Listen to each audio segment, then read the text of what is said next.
রে ভাই এ মা, ঢাকা শহরে একজন মহিলা কাজের বুয়া মানুষের বাড়িতে কাজ কাম করে, মানুষের বাড়িতে কাজ কাম করে।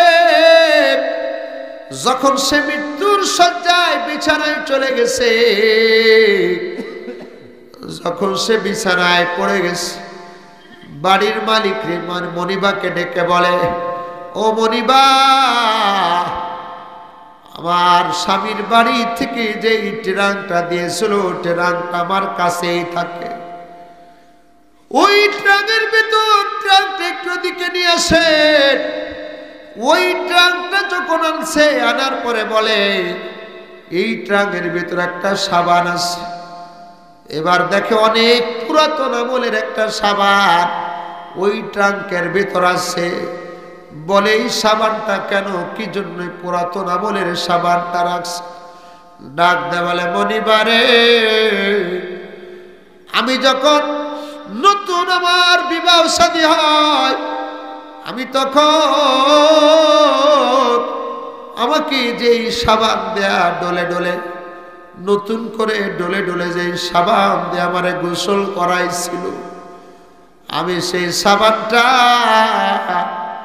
বড় যত্ন করে রেখে দিয়েছিলাম। আমার বিবাহের সাবানটা আমি বড় যত্ন করে নিজের কাছে রেখে দিয়েছিলাম। আজকে বহু বছর এই সাবানটা আমি যত্ন করে রেখে দিয়েছিলাম। মাঝে মাঝে আমি সাবানটা দেখি, আর আমি নিয়ত করেছি আমার জীবনের শেষ গোসলটা আমার এই সাবানটা দ্বারা হবে। এজন্য বলি, অন্য কোনো সাবান নয়, আমার বিয়ের এই সাবানটা দিয়া আমার শেষ বিদায়ের গোসলটা আজের ওই সাবান দিয়া কর। মাগো, যেই বাড়ি নতুন বধূ হিসেবে আপনি এসেছিলেন, সেই বাড়ি থেকে একদিন আবার এক সাজে বের হয়ে যেতে হবে মা, নতুন কাফন পরে।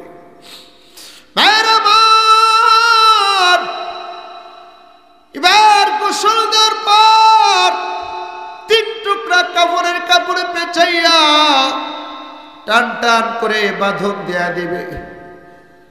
ভাইয়ের আমার, এই মসজিদের খাটিয়া কখন জানি আমাদের কার ঘরের দরজার সামনে দাঁড়ায়, কখন জানি মসজিদের খাটিয়া আমাদের কাকে বহন করে গোরস্থান পর্যন্ত নিয়ে যাওয়া হয়। গোসল দিয়া কাফন পরাইয়া জানাজা পড়িয়া চিরবিদায় মেরা বাবা বাবা বলে কাঁদবে। বিবি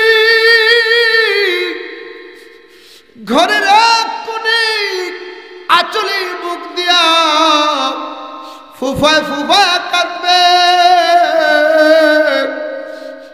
জানাজার আগে নাতিপুতি যায় বলবে, দাদি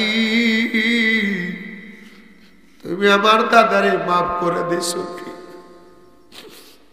দাদি কেঁদে কেঁদে বলে, নাতি রে, তোর দাদারে বহু আগে আমি ক্ষমা করে দিস। সবাই কাঁদে। ও যে ছোট ছোট নাতি পুতি কাঁদতে কাঁদতে যায়, দাদু কোথায় যাও তোমরা? আমার দাদুরে কোথায় এলাও? প্রতিদিন সকালবেলা আমার দাদু আমার দোকানে নিয়ে যাইতো, আমার জুস কিনে দিত, চিপস কিনা দিত। কোথায় আমার দাদুরে নিয়ে যাও? আমি দাদুর সাথে যাব। ছোট্ট বাচ্চা তো বুঝে না, দাদুরে কবরে রাখছে, কবরের পাশে দাঁড়ায় দাঁড়ায় ছোট নাতি বতে কাঁদবে। কবরের ভিতরে লাশটারে নামাবে। এবার কাবলার দিকে চেহারাটা ঘুরাইয়া দিবে, 3টা বাঁধন খুলে দিবে। বাঁশ দিয়ে দিবে, চাটাই দিয়ে দিবে। বাঁশ চাটাই দেওয়ার পর এবার আল্লাহর বান্দারা মাটি চাপা দিয়ে দিবে। মাটি চাপা দিবে, সবাই বলবে না, এক মুষ্টি মাটি দি, মিনহা খালাকনাকুম ওয়া ফিহা নুঈদুকুম ওয়া মিনহা নুখরিজুকুম তারাতান উখরা। মাটি দিয়া সবাই যার যার মতো করে বিদায় হয়ে যাবে। হাট ফাজিলপুরের মা, হাট ফাজিলপুরের বাবা একটু দিলটাকে একটু মোমের মতো নরম করে দেয়। এবার লাশটাকে যখন কবরে রাখবে, রাখার পরে এবার তার রূহ দিয়ে দেওয়া হবে। এবার ফেরেশতারা তার কবরে আসবে। কবরে ফেরেশতারা রূহ দেওয়ার পরে আমাকে আপনাকে কবরের ভিতরে বসানো হবে। বসানোর পরে জিজ্ঞাসা করবে, বলো আমার রব্বুকে, তোমার রবকে, আমার দিনুকে, তোমার দিন কি, আমার নবীকে, তোমার নবী কি, নবীকে। এই তিনটি প্রশ্নের জবাব যদি কেউ দিতে পারে, সাথে সাথে আল্লাহর পক্ষ থেকে ঘোষণা করা হবে, আফরিশুহু মিনাল জান্নাহ, আমার বান্দার কবরে জান্নাতের বিছানা বিছায়া দাও। আফরিশুহু মিনাল জান্নাহ আলবিসুহু মিনাল জান্নাহ, আমার বান্দার কবরে জান্নাতের পোশাক পরায়া দাও। আফতাহু লাহু বাবাম মিনাল জান্নাহ, আমার বান্দা বান্দির কবরে জান্নাত থেকে একটি দরজা খুলে দাও। আর ওই পুরুষটা, মহিলাটা যদি না ফরমান হয়, প্রশ্ন করবে, বলো তোমার রবকে। জবাব দিবে, হা হা লাদ্রি, আফসোস আমি জানি না, নবীকে জানি না, ইসলাম ধর্মকে জানি না। সাথে সাথে আল্লাহর পক্ষ থেকে ঘোষণা করা হবে, আল্লাহর পক্ষ থেকে ঘোষণা হবে, আফরিশুহু মিনান নার, আমার এই বান্দা নাফরমানের কবরে জাহান্নামের আগুনের বিছানা বিছায়া দাও। ওয়ালবিসুহু মিনান নার, আমার এই বান্দার কবরে জাহান্নামের আগুনের পোশাক তার শরীরে পরায়া দাও। আগুনের পোশাক তার শরীরের ভিতরে পরায়া দেওয়া হবে। শুধু তাই না, আল্লাহর পক্ষ থেকে ঘোষণা করা হবে, আল্লাহর পক্ষ থেকে ঘোষণা করা হবে, আফতাহু লাহু বাবাম মিনান নার, আমার এই বান্দার কবরে জাহান্নামের আগুনের একটি দরওয়াজা খুলে দাও। তখন কবরে জাহান্নামের আগুন আসতে শুরু করবে। এই জন্য আপনাদের হাতে পায়ে ধরে বলি, আপনাদের হাতে পায়ে ধরে আজকে বলে গেলাম, 5 ওয়াক্ত নামাজ পড়বেন, ইবাদত বন্দেগী করবেন, নামাজ কাজা দিবেন না, মা বাবাকে কষ্ট দিবেন না, মুখের ভিতরে দাড়িটা রাখবেন, মুখের ভিতরে আর ছড়ি লাগাবেন না, খুল লাগাবেন না। মা বোন যারা আছে তাদেরকে অনুরোধ করে বলা যায়, স্বামীর খেদমত করবেন আর স্বামীকে কাঁদায়েন না। শাশুড় শ্বশুর শাশুড়ির খেদমত করবেন, সেবা করবেন, পর্দা পশিদের সাথে চলবেন, রমজানের রোজা রাখবেন, 5 ওয়াক্ত নামাজ পড়বেন, স্বামীর খেদমত করবেন আর স্বামীর খেদমত করবেন, লজ্জাস্থানের হেফাজত করবেন। আল্লাহর নবী বলেন, এ মায়ের জাতি, নারীর জাতি, ফালতাদখুলু মিন আবওয়াবিল জান্নাতি 7, জান্নাতের 8টা দরজা, যেই দরজা দিয়ে ইচ্ছা সেই দরজা দিয়ে আপনি জান্নাতে প্রবেশ করতে পারবেন। তাফসীরে বাগাবীর ভিতরে ইমাম বাগাবী রহমাতুল্লাহি আলাইহি হযরতে মুকাতিল মুফাসসির হযরতে মুকাতিল থেকে যে বর্ণনাটা পেশ করেছেন সেটি হলো, রসুল করিম সাল্লাল্লাহু আলাইহি ওয়াসাল্লাম মক্কাতুল মুকাররমা বিজয়ের পর যখন মক্কা মুকাররমা কি হয়ে গেল, বিজয় হয়ে গেল, মক্কা মুকাররমা বিজয় হয়ে যাওয়ার পর দলে দলে মানুষ নবীজির কাছে এসে কলেমা পড়ে মুসলমান হয়ে বায়আত গ্রহণ করছিলেন। জোরে কর সুবহানাল্লাহ। এই কথা আল্লাহ পাক বলেছেন, ইযা জাআ নাসরুল্লাহি ওয়াল ফাত ওয়া রাআইতান নাস ইয়াদখুলুনা ফি দীনিল্লাহি আফওয়াজা। নবী, আপনি মক্কার বিজয়ের পরে লক্ষ্য করেছেন দলে দলে মানুষ ইসলামের ছায়াতল আশ্রয় নিচ্ছে। সুবহানাল্লাহ। জোরে কর। সবাই বাইয়াত নিচ্ছেন। বাইয়াত নিতে নিতে জোহরের নামাজের আজানের সময় হয়ে গেল। এখন প্রশ্ন হলো, জোহরের নামাজের আজান দিবে কে? মক্কা তো বিজয় হয়ে গেছে, আজান দিবে কে? এখন অনেক সাহাবী অনেক রকম প্রস্তাবনা পেশ করলেন। আবু বকর সিদ্দিক দামি সাহাবী, তিনি আজান দিলে ভালো হয়। কেউ বললেন না উমর ইবনে খাত্তাব আজান দিবে, কেউ বললেন না নবীর জামাতা দিবে, উসমান গনি যুন্নুরাইন দিবে, কেউ বললেন হযরতে আলী দিবে। বিভিন্ন প্রস্তাবনা আসলেন। আজকে মক্কা বিজয়ের পরে সর্বপ্রথম আজান মক্কাতে কে দিবে? রাহমাতুল লিল আলামিন নবী সিদ্ধান্ত নিলেন আজকে আজান দিবে হযরতে বিলাল। আল্লাহু আকবার। জোরে বলেন আল্লাহু আকবার বলেন। কারণ এই তাওহীদের জন্য, দ্বীনের জন্য বিলালের কুরবানি অনেক বেশি। কথা বলেন। ইসলামের জন্য, তাওহীদের জন্য, একত্ববাদের জন্য হযরতে বিলাল হাবশির কুরবানি অনেক বেশি। যা হোক, রাহমাতুল লিল আলামিন নবী সিদ্ধান্ত দিলেন, বিলাল আজান দিয়ে দাও। বিলাল এবার কাবা বাইতুল্লাহর ছাদের উপর উঠা আজান শুরু করে দিলেন। আল্লাহু আকবার, আল্লাহু আকবার আজান দিলেন।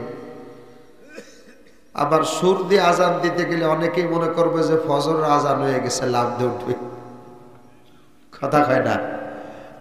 বাংলাদেশের অনেক আলোচক আছে, আজান শোনার জন্য মানুষ দাওয়াত দেয়। আছে কি আছে না? জোরে বলেন। বয়ান যা করে না করে কয় হুজুর একটু লাস্টে আজান দেন। রাত 1টার সময় যদি আজান দেয়, যারা ঘুমাইছিল তারা লাভ দিয়ে উঠে কয় যে ফজরের আজান হয়ে গেছে নাকি। কথা কয় না? ভাইয়ের আমার, দোস্ত বাবারা, তো যেটা বলতেছিলাম, এবার বিলাল হাবশি রাদিয়াল্লাহু তাআলা আনহু আজান দিয়ে দিলেন। আজান যেই আজান দিতেছে, দেওয়ার সাথে সাথেই কাফের বেঈমানরা বিভিন্ন ধরনের মন্তব্য শুরু করলেন। আত্তাব ইবনে উসাইদ, তিনি পরবর্তীতে কলেমা পড়ে মুসলমান হয়েছেন, তিনি আজান শোনার পরে মন্তব্য করছে, আলহামদুলিল্লাহিল্লাযী ক্বাবাযা আবি, আলহামদুলিল্লাহিল্লাযী ক্বাবাযা আবি। যে সমস্ত প্রশংসা আল্লাহর, ওই আল্লাহ পাকের, যে আল্লাহ তাআলা এই আজান শোনার আগে আমার আব্বাকে মৃত্যু দিয়েছে। নাউজুবিল্লাহ। আমার আব্বার ভাগ্য ভালো যে আজান শোনা লাগে না, আজান শোনার আগে মরছে। এটি ভালো করছে না বিলালের বিরুদ্ধে তিরস্কারি করছে? বিলালের আজানটা তাদের ভালো লাগে নাই। হযরতে হারিস ইবনে হিশাম বলে, তাফসীরে বাগাবী থেকে আপনাদেরকে বলছি, হযরতে হারিস ইবনে হিশাম বলে, আমাযা মুহাম্মাদুন আমা ওয়াজাদা মুহাম্মাদুন গায়রা হাযাল গুরাবিল আসওয়াদি মুয়াজ্জিনান। হারিস ইবনে হিশাম বলে, আয় আজকে কি মুহাম্মাদুর রাসূলুল্লাহ এই কালো কাকের মতো কালো লোক ব্যতীত অন্য কাউকে কি আর মুয়াজ্জিন পায় নাই? নাউজুবিল্লাহ। জোরে বলেন। হযরতে বিলালকে বলতেছে কাকের মতো কালো মুয়াজ্জিন। আমা ওয়াজাদা মুহাম্মাদুন গায়রা হাদাল গরাবিল আসওয়াদি মুয়াজ্জিনান। এই কাকের মতো কালো মুয়াজ্জিন ব্যতীত আর কাউকে কি মুহাম্মদ আজকে মুয়াজ্জিন পায় নাই, তারে মুয়াজ্জিন বানাবে? এরপরে সুহাইল ইবনে আমর সে আজান শুনে মন্তব্য করতেছে যে আল্লাহ পাক রব্বুল আলামিন যদি চায়, ইউরিদুল্লাহু ইউগাইয়িরাহু, আল্লাহ পাক যদি চায় তাহলে হয়তো এই অবস্থার পরিবর্তন করবে। আফসোস করে আর বলে, দেখেন না যারাই পতনের পরে এক সময় দাপট ছিল, এখন দাপট টাপট কিছু নাই, তারা এখন আফসোস করার বলে অবস্থার পরিবর্তন একদিন হবে। কথা কয় না, কথা কয় না, সেদিন আমরা দেখে নেব। কথা কয় না, বলে কি বলে না? তো সুহাইল ইবনে আমরের বক্তব্য এইভাবে যে আল্লাহ চাইলে এই দিনের পরিবর্তন একদিন হবে। আর আবু সুফিয়ান লিডার কয় যে না, আজকে আমি কোনো মন্তব্য করব না। আশেপাশে হয়তো আল্লাহ পাক জিবরাইল পাঠাই দিছে, সাংবাদিক পাঠাই দিছে, আমি যা কব তাই মুহাম্মাদের কাছে ওহী হিসেবে নাজিল হবে, আমি আজকে কোনো মন্তব্য করব না, চুপচাপ। এটা কইছে কি? আবু সুফিয়ান লিডার। কিন্তু তারা যা মন্তব্য করছে সব কিছু হযরতে জিবরাইল আমিন নিয়া নবীর কাছে পৌঁছায় দিলেন। সুবহানাল্লাহ বলবেন না? এখন নবীর কাছে কি পৌঁছাইলেন সেটাই তো কথা। এইটাই পৌঁছালেন যে আয়াত আপনাদের খেদমতে পড়েছি, জোরে বলেন সুবহানাল্লাহ। সাথে সাথে জিবরিল আমিন আয়াত নিয়ে নাজিল হয়ে গেলেন, ইয়া আইয়ুহান নাস,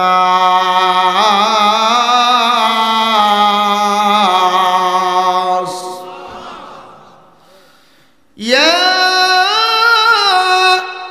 আইয়ুহান নাস ইন্না খালাকনাকুম মিন যাকারিন আও উনসা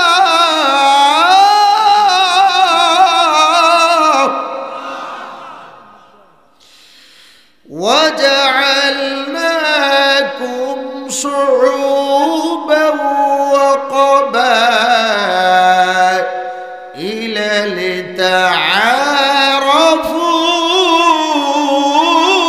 لتعارفوا إن أكرمكم عند الله।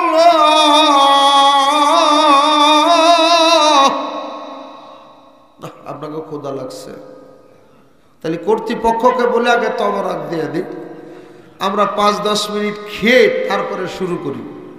আপনারা কি বলেন? ইন্না আকরামাকুম ইনদাল্লাহ,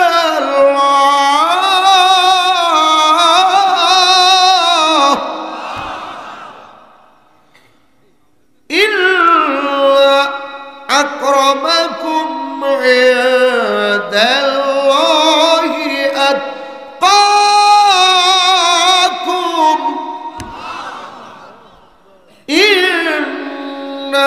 ইন্নাল্লাহা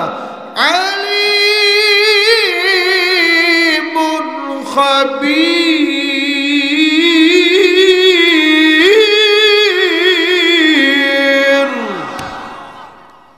এটি হলো সূরাতুল হুজুরাতের 13 নম্বর আয়াতে কারিমা। আল্লাহ পাক জিবরিল আমিনের মাধ্যমে এই আয়াত নাজিল করে দিলেন। সুবহানাল্লাহ বলেন। এবার আয়াতে কারিমার তরজমা শুনেন, অর্থ আগে শুনে নেন, তারপরে তাফসীর। আল্লাহ পাক রব্বুল আলামিন বলে, ইয়া আইয়ুহান নাস, হে লোক সকল। কারণ যারা এটা বলতেছিল তারা তখন মুসলমান হতে পারে না ঠিক মতো। কথা কয় না? এজন্য যদি আবু সুফিয়ান মুসলমান হয়েছে কিন্তু এখনো তো পাক্কা ঈমানদার হতে পারে নাই। এজন্য আল্লাহ পাক সম্বোধন করছেন ইয়া আইয়ুহান নাস, হে লোক সকল, ইন্না খালাকনাকুম মিন যাকারিন আও উনসা, আমি আল্লাহ তোমাদেরকে সৃষ্টি করেছি একজন পুরুষ একজন মহিলাদের থেকে। সুবহানাল্লাহ, জোরে বল। আমাদেরকে একজন পুরুষ একজন মহিলা অর্থাৎ আমাদের বাবা এবং মার মাধ্যমে আমাদেরকে আল্লাহ পাক কি করেছেন? সৃষ্টি করেছেন। এটাই কি সৃষ্টির একটা সূরাত না? আল্লাহ পাক রব্বুল আলামিন পৃথিবীতে সৃষ্টির পদ্ধতি মোট 4 ভাবে। কয় ভাবে? 4 ভাবে আল্লাহ পাক দুনিয়াতে মানুষকে সৃষ্টি করেছেন। 1 নম্বর আল্লাহ পাক সৃষ্টি করেছেন বাবা মা ছাড়া, তিনি হলেন হযরতে আদম আলাইহিস সালাতু ওয়াস সালাম। সুবহানাল্লাহ বলেন। আব্বা মা ছিল আমাদের বাবার? না, বাবা মা ছিলেন না। 2 নম্বর পদ্ধতি আল্লাহ পাক রব্বুল আলামিন হাওয়া আলাইহিস সালাতু ওয়াস সালামকে সৃষ্টি করেছেন মা ছাড়া আমাদের বাবা আদমের বাম পাজরের বাঁকা হাড় থেকে। ঠিক না? যেহেতু বাঁকা হাড়ের কথা আসলে এখানে বাঁকা হাড়ের হাদিসটাও বলে দিই, কারণ তাফসীরের লম্বা কোথায় যে এটা মনে না আসতে পারে তখন বলতে পারবো কিনা। আল্লাহ রাব্বুল আলামিন হযরত হাওয়া আলাইহিস সালাতু ওয়াস সালামকে সৃষ্টি করেছেন আমাদের যে বাম পাজরের বাঁকা হাড় আছে না, যে এই পাজরের বাঁকা হাড় থেকে হাওয়া আলাইহিস সালামকে সৃষ্টি করেছেন। নবী আলাইহিস সালাতু ওয়াস সালাম বলেন, হে উম্মতের পুরুষেরা শুনো, নারী জাতিকে আল্লাহ পাক খুলিকাত মিন জিলাইল, নারী জাতিকে আল্লাহ পাক সৃষ্টি করেছেন বাম পাজরের বাঁকা হাড় থেকে। এর জন্য মহিলাদের ভিতরে একটু বক্রতা আছে, বাঁকাপনি আছে। আপনি বলবেন একটা, সে বলবে আরেকটা। কি বলেন? ঠিক না? আপনি তাকে বলবেন ডাইনে যেতে, সে যাবে বামে। কি বলেন? ঠিক ঠিক না? একটু বাঁকাপনি ভাবে আল্লাহ পাক নারী জাতিকে সৃষ্টি করেছেন। আল্লাহর হাবিব বলেন, তোমরা যদি সোজা করতে যাও কাসুরাত ভেঙে ফেলবে, তার মানে আর স্বামী স্ত্রী সম্পর্ক থাকবে না, তালাক হয়ে যাবে। কি বলেন? এজন্য মহিলারা কিছু বললে চুপচাপ থাকবেন, ঝগড়াঝাটি করলে ওই সংসার আর থাকবে আছে কিনা? আপনি মাঠ থেকে আসছেন, রহিমার মা 1 গ্লাস পানি দাও, কই আমি কি বসেছিলাম নাকি ডেলি খেতে পারো না? হ্যাঁ কই কিনা? মানে আপনি যা বলবেন তার উল্টা করবে। আপনি মনে করেন গরমের ভিতরে মাঠ থেকে আসছেন, এই কথা শুনলে আপনার মিজাজ খারাপ না? আপনি সাথে সাথে মার শুরু করে দিলেন, হবে না। এখানে সবর করতে হবে। কি করতে হবে? সবর করতে হবে। আবার আজকে আমার অনেক মা বোন এসেছেন, মা বোনদেরকে একটা নসিহাত করি, স্বামীর যদি কখনো মিজাজ খারাপ দেখেন তাহলে আপনি চুপ হয়ে যাবেন। স্বামী যা বলে বলুক, আপনি চুপচাপ থাকতে হবে। আপনাকে সবর করতে, মিজাজ বুঝতে হবে। দুইজনই যদি মেজাজ দেখান তাহলে সেই সংসার কি টিকবে? আপনি যদি বলেন তুমি আমার ধমক দাও, আমি কি কম বংশের মেয়ে নাকি, আমি আমার বাপের বাড়ি গেলাম, তখন বলবে তোরে তালাক, তোর মারে তালাক। কথা কয় না? তালাক দেখে যায় না। অনেক মহিলারা সংসার করতেছে, খোঁজ খবর নিয়ে দেখেন কত তালাক খাইছে, পরবর্তীতে যত সন্তান হয়েছে সব যারও সন্তান। কথা কয় না? স্বামী স্ত্রী রাগারাগি করে তালাক হয়েছে। অনেক স্ত্রীকে তার স্বামীরা তালাক দিয়েছে, 3 তালাক দেওয়ার পরে আর স্ত্রী থাকে না। কথা বলেন না? ওটা স্ত্রী থাকে না যতদিন পর্যন্ত স্ত্রীর সাথে সংসার করবে, অবৈধ সম্পর্ক হবে, জিনা ব্যভিচারের গুনাহ হবে। এজন্য রাগের মাথায় স্বামী যদি রাগ করে স্ত্রী চুপ হয়ে যেতে হবে, স্ত্রী যদি একটু রাগ দেখায় স্বামী চুপচাপ হয়ে যেতে হবে। এজন্য এক মহিলাকে খালি স্বামীতে বারে বারে পিটায়। এখন উনি এক হুজুরের কাছে গেছে, হুজুর আমার একটু তাবিজ দেন, পানি পড়া দেন। হুজুর কয় যে না আমি পারি না। কয় না হুজুর কিছু দেন। হুজুরকে আমি যে পানি পড়া দিব, তুমি এই পানি পড়া ব্যবহার করতে পারবা না, অসুবিধা। বলে না হুজুর দেন, আপনি যা বলবেন আমি তাই শুনবো। হুজুর ওই পানিতে ফু দিয়ে বলে যাও, এই পানি পড়ে দিলাম, এই পানি নিয়ে তুমি চলে যাও। তোমার স্বামী যেই মাত্র ঘরে ঢুকবে, গেটের ভিতর নক করবে, সাথে সাথেই তুমি গালের ভিতর পানি নিয়ে চুপচাপ থাকবা। স্বামী যতক্ষণ পর্যন্ত বাড়ি থেকে বের না হয় তত সময় কিন্তু তুমি মুখের এই পানি ফালাইতে পারবা না। পানি ফালাইলে কিন্তু আর ওষুধই কাজ হবে না, পানি ফলায় কাজ হবে না, অবস্থা আরো খারাপ হবে। তা কয় না হুজুর আপনি যা করেন তাই শুনবো। এখন যেই স্বামী এসে কলিং বেল বাজায়, হুজুরের ফোড়া পানি গালের ভিতর দিয়ে চুপচাপ বসে রয়েছে। দরজা খুলে দিতেছে, স্বামীর ভাত কিনে দিতেছে, স্বামীর কাপড় চোপড় করে দিতে সব করে, কিন্তু কথা স্বামী আসে কিছু সময় মা বাপ তুলে গালিগালাজ করে হার দেয় যে কথাবার্তা নাই। স্বামী মনে মনে হারে বিচারের অনেক কষ্ট দিছি, দুঃখে বিচারের কথাই বন্ধ হয়ে গেছে। স্বামী একদিন নিজের একা একা কি ঝগড়া করা যায়?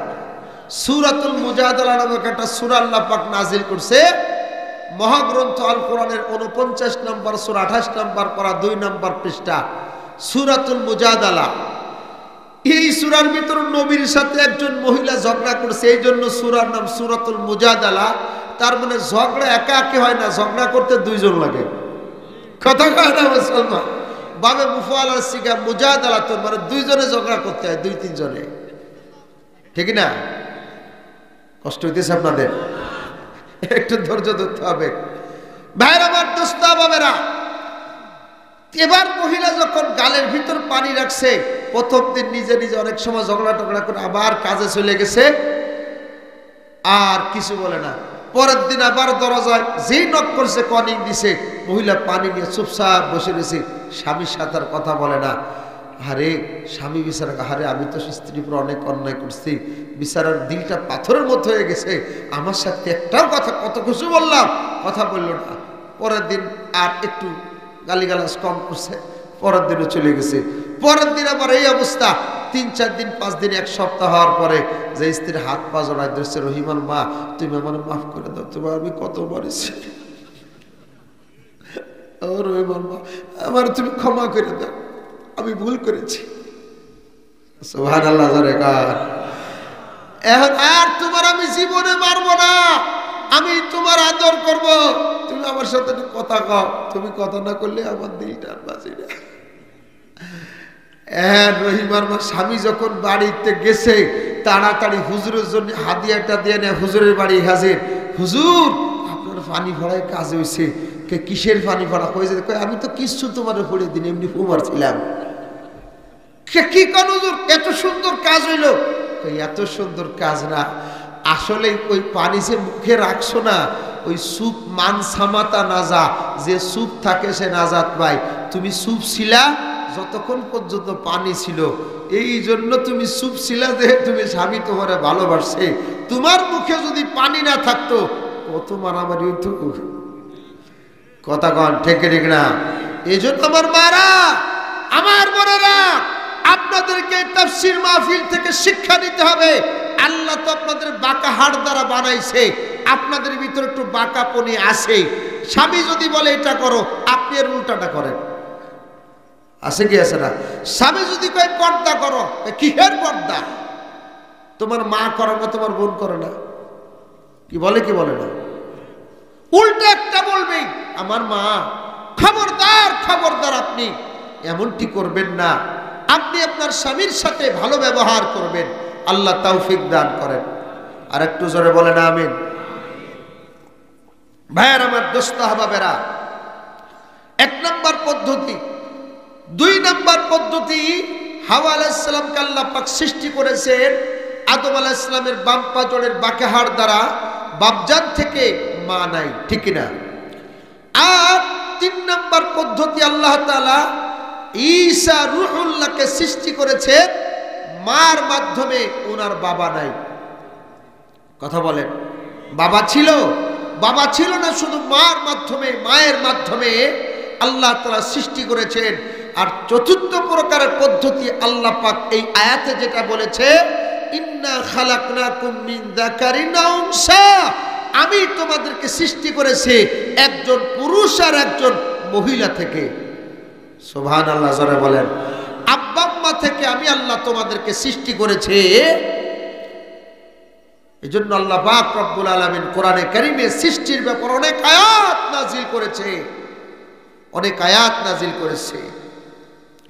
এরপর আল্লাহ পাক রব্বুল আলামিন বলেন ওয়াজআলনাকুম শুউবান ওয়া ক্বাবাইলা লিতাআরাফু, আর আমি করেছি তোমাদেরকে শুউবান ওয়া ক্বাবাইল, শুউবান গোত্র, ক্বাবাইল এটাও গোত্র। মুফাসসিরিন ইকরাম শুউবান এবং ক্বাবাইলের একটা সুন্দর ব্যাখ্যা লিখছে।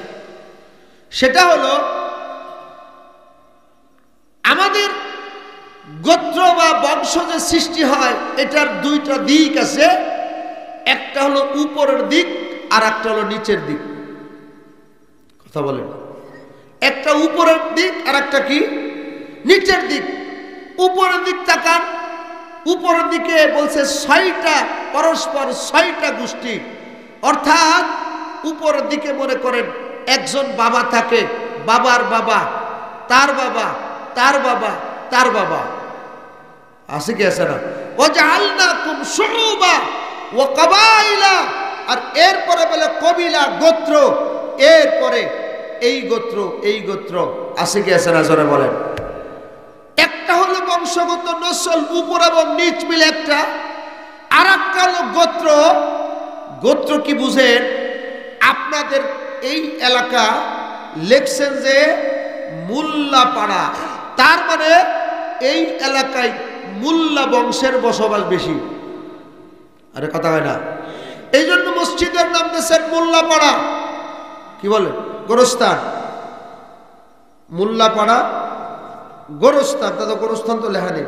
হাট ফাজিলপুর মোল্লাপাড়া যুব সমাজ, গোরস্থান কোন লেখা? আচ্ছা যাক, ওইটা দেখি নেই স্থান। তো গোরস্থান মুর্দাদের নিয়ে আজকে কথা বলা হবে ইনশাআল্লাহ। সামনে আসি একটু। তো দেখেন আপনার এখানে মোল্লা বংশ আছেন, আছেন কি আছেন না? আবার মল্লিক বংশ তো আছে, আবার চৌধুরী বংশ তো আছে, আবার ফকির বংশ তো আছে, আছে কি আছে না? চৌধুরী বংশ, ফকির বংশ, মোল্লা বংশ, শেখ বংশ, বিভিন্ন বংশ আছে কি আছে না? আল্লাহ পাক রব্বুল আলামিন বলেন আমি তোমাদেরকে বিভিন্ন গোত্র এবং বিভিন্ন বংশে বংশে তোমাদেরকে সৃষ্টি করেছে। কেন করলাম? কই লিতাআরাফু, যাতে করে তোমরা পরস্পর পরস্পর তোমাদের পরিচয় জানতে পারো। সুবহানাল্লাহ, জোরে বল। পরিচয় জানতে পারো। এ বিয়ে হয়েছে কোথায়? কই মোল্লা বাড়ির মেয়ে, সৈয়দ বংশে বিয়ে হয়েছে। কথা কয় না? সব যদি মোল্লা বংশ তো ফেস লাগতো না। কথা কয় না? মোল্লা বাড়ির অংশ। তবে দেখেন আমাদের ইসলাম কত সুন্দর। অন্য ধর্মের ভিতরে, হিন্দু ধর্মের ভিতরে দেখেন কায়েক যারা আছে, এর নিচু মানের যারা আছে, এরকম ভাবে নমসদ্দুর আছে, নিচু বংশ আছে, তারা কিন্তু উপরের বংশে মেয়ে বিয়ে দেয় না। কথা কয় না? ব্রাহ্মণরা তারা নিচে বংশে মেয়ে বিয়ে দেয় না। এই জন্য আমি যে চেয়ারম্যান নাগরিক সনদ টনদ করি, জন্ম নিবন্ধন করি, দেখি যে বংশের স্বামী স্ত্রী সব একই বংশ, নামের শেষে একই, ভৌমিক ভৌমিক, কি বলেন, সাহা সাহা, ও বোন নামও সাহা, স্বামীর নামও সাহা, মেয়ের নামও সাহা, ছেলের নামও সাহা, ঠিক না? ওরে একই বংশের হয়। কিন্তু ইসলাম এটা করে নাই। ইসলাম কোনো তারতম্য করে নাই। এটা গরিব বড় লোকের মেয়েকে বিয়ে করতে পারবে, অসুবিধা নাই। তবে ইসলামের 6টা কুফু আছে, সেদিকে লক্ষ্য রাখা ভালো। বুঝতে পেরেছেন কথা? আল্লাহ তাআলা বলেন ওয়াজআলনাকুম শুউবান ওয়া ক্বাবাইলা লিতাআরাফু। এরপর আল্লাহ পাক বলেন ইন্না আকরামাকুম ইনদাল্লাহি আতকাকুম, নিশ্চয়ই তোমাদের ভিতরে অধিক সম্মানী সে যে আল্লাহ রাব্বুল আলামিনের নিকট যে দামি। কথা বলে ঠিক না? তার মানে আল্লাহ রাব্বুল আলামিন এই আয়াত নাযিল করার পরে সরকারে দো আলম সাল্লাল্লাহু আলাইহি ওয়াসাল্লাম যেগুলো মন্তব্য করেছে, আত্তাব ইবনে উসাইদ, হারিস ইবনে হিসাব ইবনে হারিস, হারিস ইবনে হিশাম, সুহাইল ইবনে আমর, আবু সুফিয়ান সবগুলোকে আল্লাহর নবী ডেকেছে। আল্লাহর নবী ডেকে বলে, এ আত্তা ইবনে মুসাইদ, তুমি কি বলেছ? তুমি কি এটা বলেছ? বলে হ্যাঁ বলেছি। তুমি কি হারিস ইবনে হিশাম, তুমি কি আমার বিলালকে কালো গোলামের সাথে সাদৃশ্য দিয়েছো? বলে হ্যাঁ। তুমি কি এটা বলেছ? বলে আমি এটা বলেছি। আবু সুফিয়ান, তুমি এটা বলেছ? এটা বলেছি। বলে না না, এমনটি করা তোমাদের জন্য উচিত হয় নাই। তোমরা আমার বিলালরে কালো বলতে পারো, তোমরা আমার বিলালকে বংশ মর্যাদায় ছোট বলতে পারো, তবে তোমরা আমার বিলালের মর্যাদা জানো না, তোমরা আমার বিলালের ইজ্জত জানো না।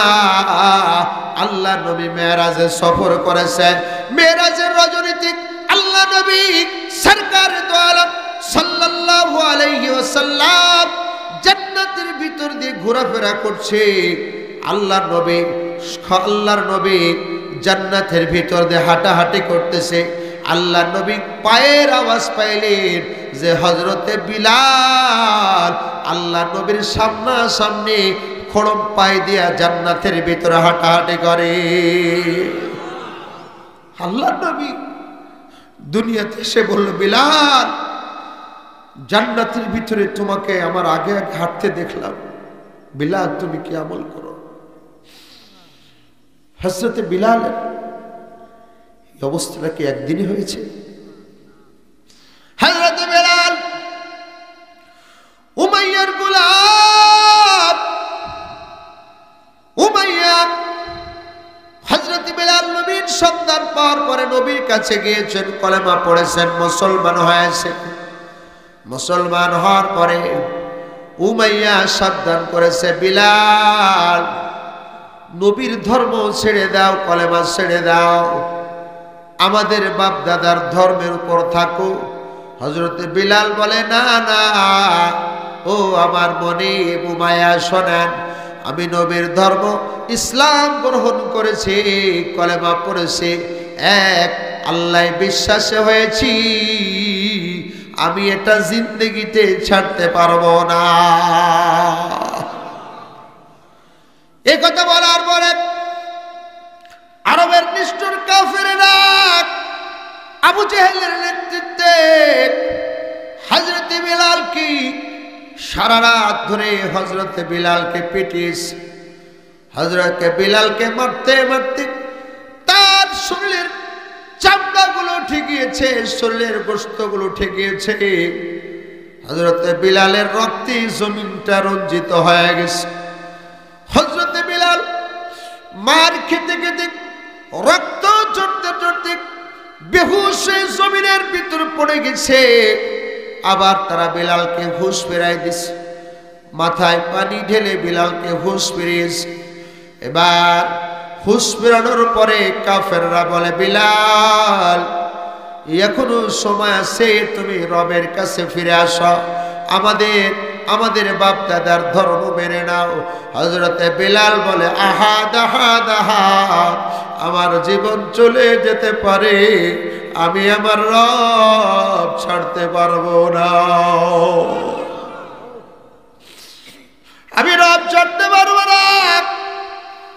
এই কথা শোনার পরে আবু জেহেল সিদ্ধান্ত নিল, আগামীকাল সকালবেলা বিলালকে 10টা-11টার দিকে প্রচন্ড রৌদ্রতাপের আরবের বালুকারাশি এমন উত্তপ্ত হয়ে যায়।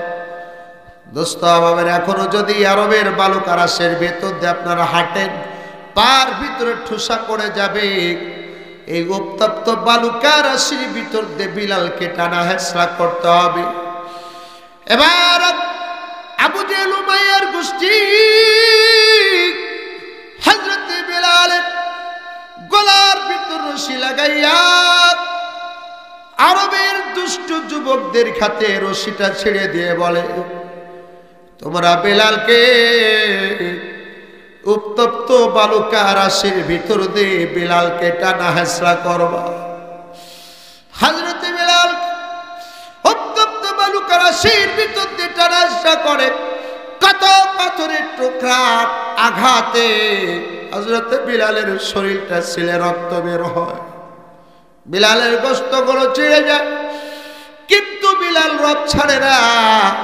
শুধু তাই নয়, হযরতে বিলালকে উত্তপ্ত বালুকারাশের ভিতর শোয়া বিরাট একটা পাথর হযরত বিলালের বুকের ভিতর চাপিয়ে দিয়েছে। এবার হযরতে বিলাল এত কষ্ট সহ্য করতে পারে না, পিপাসায় কাতর হয়ে ডাকতে বলে, কাফেরেরা রে, আমার একটু পানি দাও, পানি, আমি বিলাল পিপাসায় মারা গেল। কাফেররা বলে, না, তোমাকে পানি দেওয়া হবে না, এই অবস্থায় তুমি মারা যাও, তোমাকে পানি দেওয়া হবে না। বিলাল কিভাবে কষ্ট করে তারপরে বলে, হাত হাত হাত বলে। এই রাস্তা দিয়ে হযরতে আবু বকর সিদ্দিক যায়, এই রাস্তা দিয়ে হযরতে আবু বকর সিদ্দিক রাদিয়াল্লাহু তাআলা যায়। আবু বকর সিদ্দিককে ডেকে বলে, আবু বকর, আর সহ্য হয় না। আবু বকর নবীর কাছে গিয়ে কেঁদে বলে, নবীজি গো, আল্লাহ পাক রব্বুল আলামিন যেন এই কষ্ট থেকে আমাদেরকে পরিত্রাণ দিবে না। আল্লাহ নবী ডাকতে বলে, আবু বকর, আমার বিলালকে মুক্তির ব্যবস্থা করো। সারা রাত বিলালকে কষ্ট দিয়া রাতের বেলায় বিলালকে আবার মারে। হযরতে বিলাল তাও বলে, হাদ হাদ হাদ। এবার দুষ্ট কাফেরেরা রাতের বেলায় সিদ্ধান্ত নিলেন, বিলাল সমস্ত শরীর ক্ষত বিক্ষত, জিহ্বাটা ভালো আছে, জবান দিয়ে হাদ হাদ ডাকে, রবকে ডাকে, রবকে স্মরণ করে।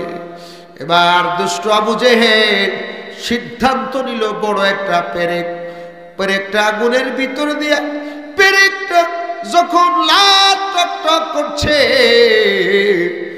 আবু জেহেলের গোষ্ঠী বিলালের লোকজন দিয়া বিলালের হাত ধরছে, বিলালের পা চেপে ধরে বিলালের মুখটা হা করে জিহ্বাটা টান দিয়ে বের করে লোহা এই আগুনের পেরেকটা হযরতে বিলালের জিহ্বার ভিতরে ঢুকায়া দিছে।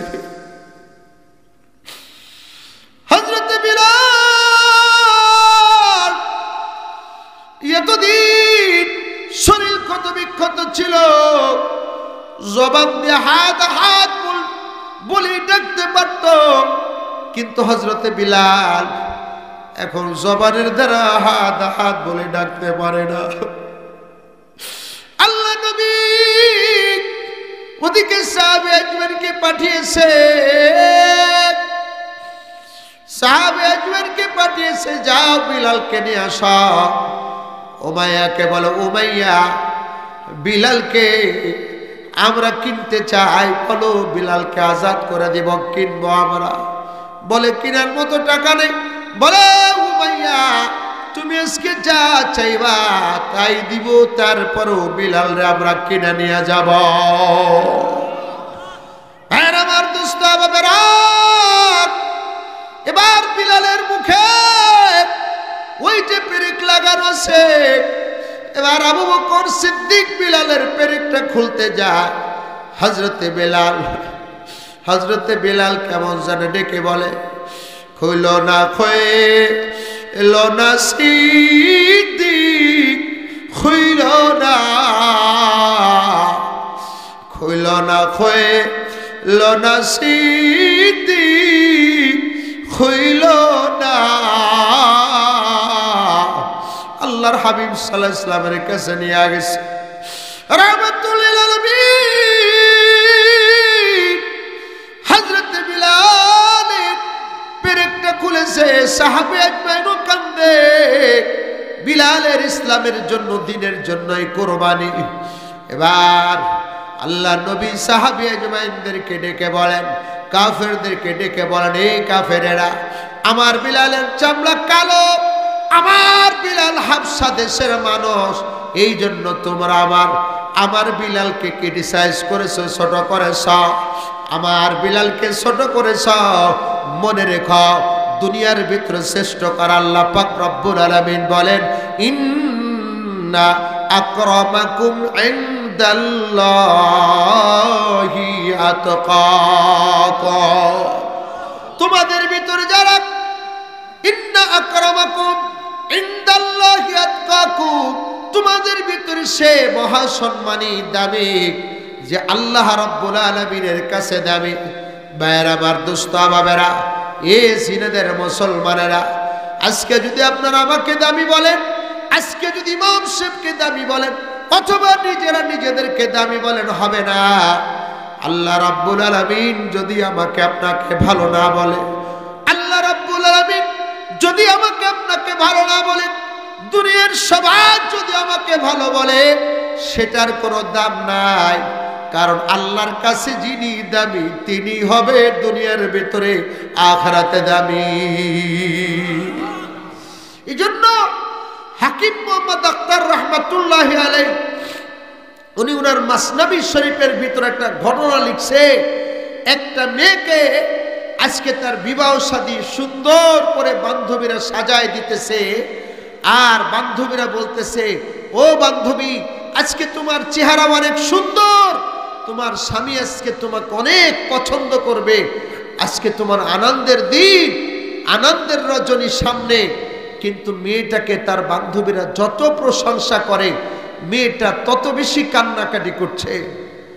বান্ধবীরা বলে, তুমি কান্না করো কেন? আজকে তো তোমার কান্নার দিন নয়, আজকে তোমার হাসির আনন্দের দিন।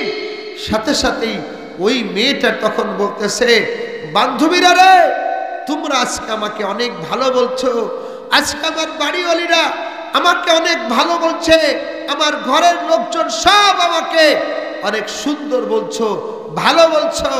শোনো, তোমরা আমাকে যার জন্য আজকে সাজাইতেছ, আজকে বাসর রাত্রে যেই স্বামীর সামনে আজকে আমি পেশ হব, তিনি যদি আজকে আমাকে ভালো না বলে, তাহলে তোমাদের ভালো বলার কোনো দাম নাই। কথা বলেন? আজকে এই রাত্রে যদি আমার স্বামী আমাকে ভালো বলে, তাহলে তোমাদের ভালো বলার দাম, নতুবা তোমাদের ভালো বলার দাম নেই। এই জন্য আল্লাহর কাছে যে দামি, সে দামি। কথা বলেন ঠিক ঠিক না? এই জন্য হযরতে জুনায়েদ বাগদাদী রহমাতুল্লাহ আলাইহির নাম শুনছেন আপনারা? যুগশ্রেষ্ঠ বুজুর্গ ছিলেন, আল্লাহর ওলি ছিলেন জুনায়েদ বাগদাদী রহমাতুল্লাহি আলাইহি। উনি উনার হাজার হাজার মুরিদ মুত্তাকিন নিয়ে উনি কোথাও যাচ্ছেন, হঠাৎ করে এক বুড়িমার বাড়ির পাশ দিয়ে একজন বুড়ি, এই বুড়ির বাড়ির পাশ দিয়ে যখন যাচ্ছে, বুড়ির সাথে আবার সামনাসামনি দেখা। তখন বুড়িমা জুনায়েদ বাগদাদী রহমাতুল্লাহর দিকে তাকায়, দেখে জুনায়েদ বাগদাদীর দাড়ি আছে না, এই একটু দাড়ি কম। আমাদের দেশের নিয়ম আছে, বলে যার দাড়ি একটু কম তারে কয় ছাগলে দাড়ি, আছে কি না? আচ্ছা, দাড়ির সাথে কি ছাগলের সাথে তুলনা করা যায়? আরে কথা কয় না, এটা কি ঠিক? কারণ দাড়ি তো নবীর সুন্নত, দাড়ি নিয়ে কি টিটকারি করা যায়? কিন্তু কি জানি এটা মানুষ বলে যে ছাগলে দাড়ি, বলে কিনা? আর যার দাড়ি বেশি কয় চাপ দাড়ি, ঘন দাড়ি। এখন ওই বুড়িমার বাড়ির সামনে একটা ছাগল বাঁধা ছিল, তার ছাগলেরও কি ছিল? লম্বা দাড়ি ছিল। জুনায়েদ বাগদাদীর মতো এত বড় বুজুর্গকে এই বুড়িমা ডাকতে কয়, এ জুনায়েদ, তোমার দাড়ি ভালো না আমার ছাগলের দাড়ি ভালো? অন্তদি জুনায়েদ বাগদাদীর মতো এত বড় বুজুর্গ, উনার পিছনে হাজার হাজার মুরিদ মুত্তাকিন। আচ্ছা, আপনাদের জিনেদে আমি মাহফিল করতে আসছে, কোন যুবক যদি আপনাদের সামনে আমাকে অপমানকর কথা বলে, আপনারা কি তাকে ছেড়ে দিবেন? কেন? আপনারা তাকে শায়েস্তা করবেন, ঠিক না? আমার মনে আছে অনেক আগে এখান থেকে প্রায় 10-12 বছর আগের ঘটনা, আরো বেশি হবে, কারণ ঢাকাতে তো আমি প্রায় 15 বছর ধরে খিতাবত করি, আলহামদুলিল্লাহ বলেন। তো তখন আমি মিরপুর 1 নম্বরে আরজাবাদ মাদ্রাসার পাশে মিরপুর 1 নম্বরে একটা তাফসির মাহফিল, ওখানে 2 বছর ধরে করছি। 2 বছর না 3 বছরের তাফসির মাহফিল করছি, আজ থেকে 15-16 বছর আগের কথা। আরো তো তখন নওজোয়ান, বুঝেন না, মাত্র বয়ানের জগতে মনে করেন মাত্র প্রবেশ করছি। এখন তো আস্তে আস্তে বুড়া হয়ে যাইতেছি, চুল দাড়ি দাড়ি পাকা শুরু হয়েছে, ঠিক কিনা? আগে তো নওজোয়ান ছিলাম, তো বয়ান করতেছি, বয়ান করতে করতে একজন মাতাল, পরবর্তীতে জানতে পারলাম সে হলো টিভির সাংবাদিক, কোন টিভি চ্যানেলের কি সাংবাদিক।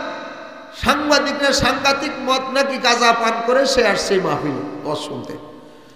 তো বয়ানের ভিতর সে আমাকে প্রশ্ন করতেছে, হুজুর আপনি কি আল্লাহকে দেখছেন?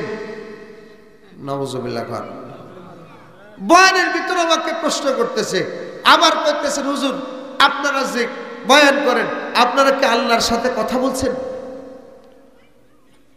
বুঝেন না, যারা মাহফিল দিয়েছে তারাও তো হেডামালা, ঠিক না? তো আমি পাশের সভাপতিরে বললাম, অবস্থা কিন্তু বেগতিক হয়ে যাবে, মুসল্লিরা ক্ষেপে কিন্তু ওর মাথা টাথা ঠিক থাকবে না, ওর অবস্থা ডাইল ভত্তা মারা ফেলবে, দ্রুত সরায় নিয়ে যান। তো সভাপতি সে নিজে যে করছে, ভাইরে তোমার প্রশ্ন থাকলে তুমি হুজুরকে পরে নিরিবিলি করো, সব প্রশ্ন সব জায়গায় করা যায় না, আর তুমি উল্টাপাল্টা প্রশ্ন করছো। কিন্তু সে ওই সভাপতির সাথে বেয়াদবি করছে, করলে যাবা কোথায়? মানুষ ও সোনাবাদ ধরে পিটানো শুরু করলো, ওরে মার। আমি তো ভয় পেয়ে গেছি যে কোনো পিটারিতে মারা গেলে তো আমি আবার কেস খেতে পারি। তা আমি তো ভয় পেয়ে গেলাম, কি মার, মারতে মারতে মারতে মারতে বাঁচার কোনো পথ নেই, আমার কাছে এসে কেসে বাঁচান। আমি কষি ফেডারেলের পিছনে যে পলা, তাড়াতাড়ি মোনাজাত টোনাজাত দিয়ে হাদিয়া তফা কই তাড়াতাড়ি বাঁচি। ভাইয়ের আমার দোস্ত বাবেরা, কিছু অসুবিধা আছে, কথা বলে ঠিক না? ভাইয়ের আমার দোস্ত বাবেরা, কি বলতেছিলাম আপনাদের মনে আছে? কি বলতেছিলাম? জুনায়েদ বাগদাদী রহমাতুল্লাহ আলাইহি এত বড় একজন বুজুর্গ, তার হাজার হাজার মুরিদ মুত্তাকিন, তার সামনে বুড়ি মাকায়, জুনায়েদ তোমার দাড়ি ভালো না আমার ছাগলের দাড়ি ভালো? মুরিদরা তো জুনায়েদ বাগদাদীরে অপমান করছে, মারবে। জুনায়েদ বাগদাদী বলে, সাবধান, তোমরা বুড়িমারে কিছু কইও না। বুড়িমার সাথে যা বলেন আমি বলছি। বুড়িমা শুনেন, এখন আমি বলতে পারবো না আমার দাড়ি ভালো না তোমার ছাগলের দাড়ি ভালো। ও বুড়িমা, আমি যদি তোমার আগে মারা যায় তাহলে আমি তোমার বাড়ির সামনে এসে বলে যাব আমার দাড়ি ভালো না তোমার ছাগলের দাড়ি ভালো। আমি যদি তোমার আগে আমার মৃত্যু হয় তাহলে আমি তোমাকে বলে যাব আমার দাড়ি ভালো, মুখের দাড়ি ভালো না তোমার ছাগলের মুখের দাড়ি ভালো। আমি এটা বলতে পারবো। আল্লাহু আকবার, জোরে বলবেন না? অথচ জুনায়েদ বাগদাদী সাধারণ কেউ না। জুনায়েদ বাগদাদী রহমাতুল্লাহ আলাইহির ইতিহাস, উনি এত বড় বুজুর্গ আল্লাহর ওলি হইলেন কিভাবে? বলে বাগদাদ, ইরাকের বাগদাদের বড় বাদশাহ ছিল এই জুনায়েদ বাগদাদী রহমাতুল্লাহ আলাইহি। তিনি বড় পালোয়ান ছিল, কুস্তিগির ছিল। আগে বড় বড় পালোয়ান ছিল না, কুস্তিগির খেলা হতো, বিভিন্ন খেলাধুলা হতো। এখন তো খালি ক্রিকেট আর ফুটবল, ঠিক না? আপনারা মুরব্বীরা জানেন মোহাম্মদ আলী কেলে, ঠিক না? অনেক বড় কুস্তিগির ছিলেন। তো জুনায়েদ বাগদাদী তিনি এই দেশের ভিতরে সব থেকে বড় কুস্তিগির। কোন কুস্তিগির জুনায়েদের সাথে আর কুস্তি ধরে না, যেই ধরে সেই পরাজিত হয়। জুনায়েদ বাগদাদীর সাথে আর কেউ কুস্তি লড়ে না। দেশের ভিতর প্রায় কুস্তি বন্ধই হয়ে গেছে এই জুনায়েদ বাগদাদীর ভয়ে, জুনায়েদের ভয়ে। এত বড় কুস্তিগির।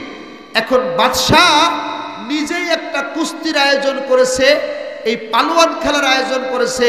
যে ব্যক্তি জিতবে বাদশার পক্ষ থেকে অনেক উপঢৌকন দেওয়া হবে, যাতে করে দেশ বিদেশ থেকে মানুষ জুনায়েদ বাগদাদীর সাথে কুস্তি ধরার জন্য।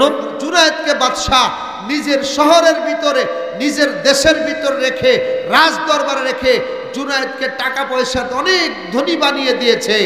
এখন এই জুনায়েদ বাগদাদীর কথা শুনে কেউ আর কুস্তি লড়ার জন্য জুনায়েদ বাগদাদীর সাথে আসে না। কিন্তু হঠাৎ করে একজন জীর্ণ শীর্ণ মানুষ, রাজ দরবারে লোকজন বসা, জীর্ণ শীর্ণ মানুষ বাদশার দরবারে এসে বলে, বাদশাহ আমি জুনায়েদ বাগদাদীর সাথে কুস্তি লড়ার জন্য আসছি। আল্লাহু আকবার বলবেন না? তখন ডাক দে বলে, তোমার যে বডি ফিটনেস, তোমার আঙ্গুল দিয়ে খুশা মারলেই তো তুমি 10 হাত দূরে গিয়ে পড়বা, আমার জুনায়েদ যদি আঙ্গুল দিয়ে খুসা দেয় তাই তো তুমি মরে যাবা, তা তুমি কুস্তি লড়তে আসছো কা? খায় না, পচা শামুকে কি কাটে? পা কাটে। আপনি আমার ছোট মনে হলে কি আপনার জুনায়েদ আমার সাথে পারবে নাকি? খুব অহংকারী কথা বলছে। বাদশার এই কথা শুনে মিজাজ খারাপ হয়। বাদশাহ বলে, ঠিক আছে, তুমি যদি কুস্তি লড়তে চাও, কোথায় তোমার বাড়ি অ্যাড্রেস দিয়ে দাও, আমি ঘোষণা দিয়ে দিব। নির্দিষ্ট দিন তারিখ ঘোষণা দিলেন। জুনায়েদকেও বললেন, জুনায়েদ প্রস্তুতি নাও, এক লোকের সাথে তোমার কুস্তি লড়তে হবে। জুনায়েদ বাগদাদী রহমতুল্লাহ আলাইহি তিনি প্রস্তুত নিলেন, এবার কুস্তি লড়বে। আল্লাহু আকবার। এখন নির্দিষ্ট দিনে দেশ বিদেশ থেকে হাজার হাজার মানুষ গিলারিতে জায়গা নেয়। জুনায়েদ বাগদাদীর সাথে জিন্নসুর নামক এক মানুষ, সে বাদশাকে বলছে বিজয় লাভ করবে। এটা দেখার জন্য মানুষ ভিড় জমিয়েছে। দেখি জুনায়েদ বাগদাদী কিভাবে হেরে যায়, এটা দেখতে হবে। নির্দিষ্ট দিন তারিখে এবার দুজনই যখন কুস্তি লড়ার জন্য ময়দানে দিয়ে দেওয়া হয়েছে, এবার দুজন কুস্তি লড়বে। হঠাৎ করে চিহ্নশীর্ণ এই মানুষটা কুস্তি লড়বে জুনায়েদের সাথে। জুনায়েদ যেই মাত্র ময়দানে অবতীর্ণ হয়েছে, দুইজনের সামনাসামনি। এবার আস্তে করে এই লোকটা যিনি কুস্তি লড়ার জন্য জুনায়েদের সাথে আসছে, তিনি কদম কদম সামনে আগ বাড়ায়া জুনায়েদ বাগদাদীকে সালাম দিলেন, আসসালামু আলাইকুম ওয়া রাহমাতুল্লাহ। জুনায়েদ বাগদাদী সালামের জবাব দিলেন। এবার আস্তে আস্তে করে বললেন, জুনায়েদ তুমি আমারে চিনোনি? বলে না, তোমার আমি চিনবো কিভাবে? বলে, জুনায়েদ রে, জুনায়েদ তোমার সাথে আমার পার্সোনাল কিছু কথা আছে, তারপরে তুমি আমার সাথে কুস্তি লড়বে। আগে আমার কথাগুলো তুমি মনোযোগ দিয়ে একটু শুনে নাও রে জুনায়েদ। বলে, কিসের কথা? বলে, জুনায়েদ রে, তুমি কি মুহাম্মদুর রাসূলুল্লাহর নাম শুনেছ? বলে, হ্যাঁ। কেন শুনবো না? তিনি তো আমাদের রাহমাতুল লিল আলামিন নবী। বলে, জুনায়েদ রে শুনো, আমি আসলে তোমার সাথে কুস্তি লড়ার মতো কোনো ক্ষমতা নাই, তোমার সাথে পালোয়ানগিরি করার মতো কোনো ক্ষমতা আমার, শক্তি আমার নাই। শোনের জুনায়েদ, আমি একজন সৈয়দ বংশের যুবক, আমি হলাম নবীর বংশের সৈয়দ বংশের একজন মানুষ। জুনায়েদ রে, আমি দীর্ঘদিন যাবত অসুস্থ। আজকে আমার স্ত্রী সন্তানেরা, আজকে অনেক দিন হলো, আজকে নবীর বংশের পরিবারের কোনো খাবার খাদ্যের ব্যবস্থা নাই। ওরে জুনায়েদ, আজকে অনেক দিন যাবত আমাদের ঘরে কোনো খাবার খাদ্যের ব্যবস্থা নাই, আমরা বড় অসহায় রে জুনায়েদ। আজকে নবীর বংশের ঘরে আজকে খাবার নাই রে জুনায়েদ। রে জুনায়েদ, আমি যখন এই খবর পাইলাম তোমার সাথে কুস্তি লইলা যে ব্যক্তি বিজয় লাভ করতে পারবে, বাদশার পক্ষ থেকে সে অনেক উপঢৌকন পাবে, অনেক টাকা পয়সা পাবে। জুনায়েদ রে, আমি নবীর বংশের আমার বিশ্বনবী, আমার নানাজি। জুনায়েদ রে, তুমি যদি আমি নবীর বংশের খাতিরে, আমার গরিব পরিবার, আমার বাচ্চাদের খাতিরে, ফ্যামিলির খাতিরে, নবীর বংশের খাতিরে, জুনায়েদ রে, আজকে তুমি যদি একটু কোরবানি স্বীকার করো, আজকে যদি তুমি একটু পরাজয় স্বীকার করো রে জুনায়েদ, তাহলে কিয়ামতের কঠিন ময়দানে আমি নবীজির কাছে সুপারিশ করব, নানাজির কাছে সুপারিশ করা জুনায়েদ রে তোমার জান্নাতে পৌঁছায় দেওয়ার ব্যবস্থা করে দিব। জুনায়েদ এটি সুযোগ দাও। হযরত জুনাইদ নবীর বংশের কথা শোনার সাথে সাথে হযরত জুনাইদ নবীর ভক্ত হয়ে গেলেন, নবীর মোহাব্বত আর ভালোবাসায় তার কথায় রাজি হয়ে গেলেন। জুনায়েদ বাগদাদি বলে, এরে নবীর বংশের সাইয়্যিদ বংশের ভাই, ঠিক আছে, আমার যত মান সম্মান ইজ্জত আজকে আমি সব বুলন্দিত করে দিব, শুধুমাত্র নবীর বংশের খাতিরে। জোরে কোন সুবহানাল্লাহ। রে আল্লাহর নবীর বংশের ভাই, কুস্তি লড়তে গেলে হয়তো তোমার শরীরের ভিতর আমার হাত লাগতে পারে, পা লাগতে পারে, তোমাকে আগের থেকেই বলতেছে যদি হাত পা লাগে তুমি আমারে ক্ষমা করে দিও, কারণ তুমি নবীর বংশের মানুষ আর আমি জুনায়েদ একজন সাধারণ মানুষ। এবার দুইজনই কথাবার্তা বলতে বলতে এক পর্যায়ে কুস্তি শুরু হয়ে গেল। জুনায়েদ বাগদাদী রাহমাতুল্লাহ আলাইহি কুস্তির ভান করে করে করে করে এক সময় নিচ থেকে জমিনের ভিতর পড়ে গেল, আর নবীর বংশের মানুষটা হযরতে জুনাইদের বুকের উপরে উঠে বসলো।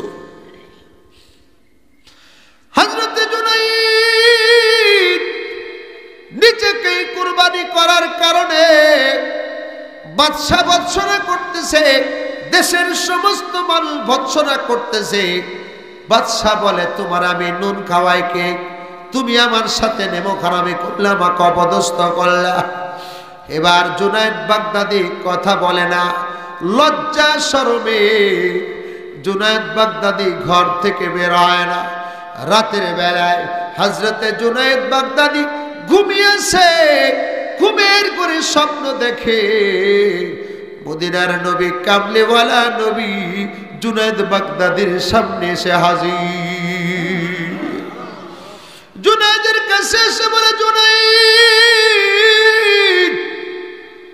তুমি আমার বংশের জন্য, সাইয়্যিদ বংশের জন্য তুমি আজকে জুনায়েদ বড় কুরবানি করেছ।